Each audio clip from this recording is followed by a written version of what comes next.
Good evening, my friends, and welcome back to the Midnight Fire. Tonight, I want you to imagine a place, a vast, silent hall where the air is thick with the scent of old paper and dust motes dance in the moonlight, filtering through towering stained glass windows. This isn't just any library. This is the Library of Unwritten Sins. Now, before you picture some dark, foreboding fortress, let me clarify. This isn't a place of judgment or condemnation.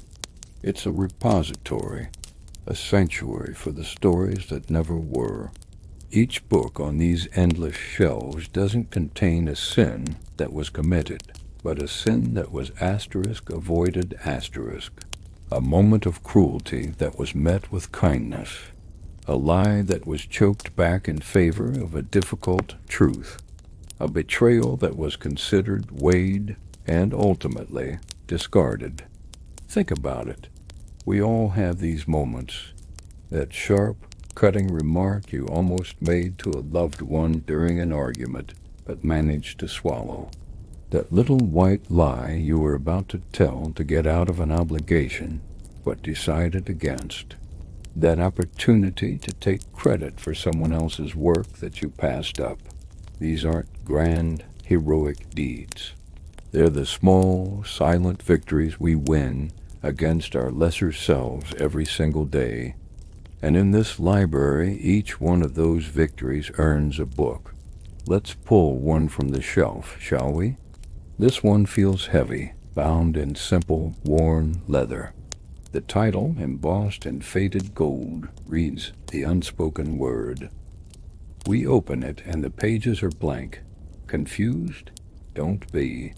You don't read the story here. You feel it. As you touch the crisp, empty page, you get a flash of understanding. You see a young woman, years ago, sitting across from her aging father. He's just said something unintentionally hurtful. Something that dismisses her dreams. The anger flares in her chest, hot and immediate. A dozen sharp, painful retorts spring to her lips, words designed to wound, to make him feel as small as he just made her feel. Her mouth opens. The words are right there on the tip of her tongue. But then she looks at him. Really looks at him. She sees the lines of worry etched around his eyes, the slight tremble in his hand as he lifts his coffee cup. She sees a man who is scared of a world he no longer understands, a man who loves her fiercely, but doesn't know how to show it. And in that heartbeat, the anger subsides, replaced by a wave of weary compassion. She closes her mouth, takes a breath, and says something else entirely, something kind. Something that bridges the gap between them instead of widening it. The hurtful words, the ones that would have echoed for years, remain unwritten. They are now just a ghost, a potential story bound within this book. This book is her monument to that small act of grace. The Library of Unwritten Sins is filled with millions of such volumes. There's The Unsent Letter, a book about a furious, rambling email that was typed out in a fit of rage, but deleted before it could destroy friendship.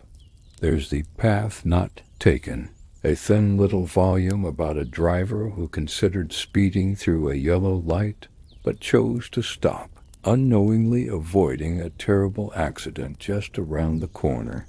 Each book represents a choice. A crossroad where a person stood, looked down the path of anger, greed, or selfishness, and deliberately chose to turn away. It's a library dedicated to the power of the pause, that crucial second between impulse and action where our better angels can win the fight. Why is this idea so fascinating to me? Because we are so often defined by our mistakes. Our regrets can haunt us, becoming the stories we tell ourselves about who we are. We are the person who lost their temper, the person who told that lie, the person who was selfish. Our failures are loud. They have consequences we can see and feel, but our victories in this silent war are, well, silent. No one throws you a parade for not saying something nasty. You don't get a medal for returning the extra change the cashier gave you by mistake. These moments are invisible. They exist only in the space of what *DIDN single quotes T asterisk happen. And yet I believe they are far more defining of our character than our stumbles. Character isn't about never having a dark thought.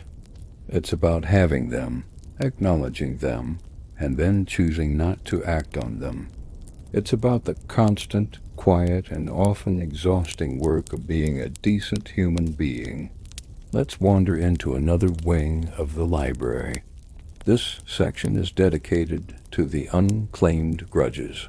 These books are heavy, not with paper, but with the weight of forgiven hurts. Each one tells the story of a deep wound, a betrayal that could have festered into a lifelong grudge.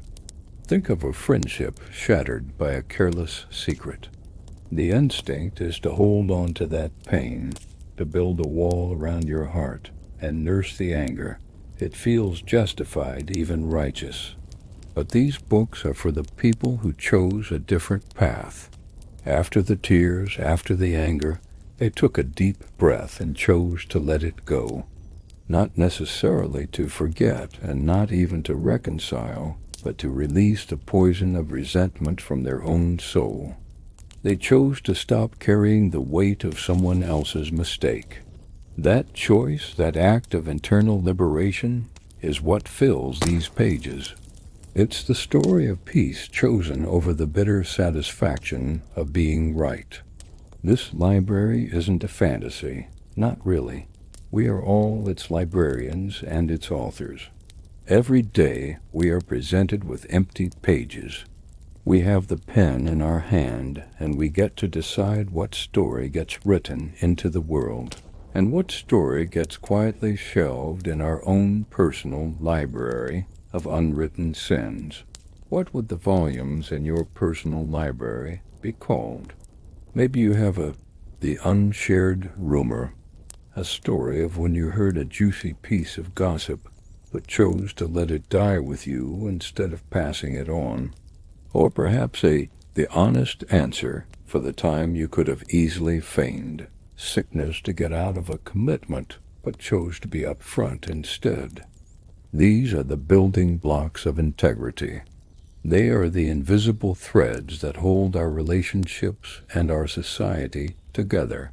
We focus so much on the grand gestures, the dramatic sacrifices, but perhaps the true measure of a person is found in these countless unwritten sins, these quiet refusals to give in to our worst impulses. So tonight, as you drift off to sleep, take a walk through your own library. Acknowledge the silent battles you've won. Give yourself credit for the harsh words you didn't say, the selfish acts you didn't commit, the grudges you let go of. These are not signs of weakness or inaction.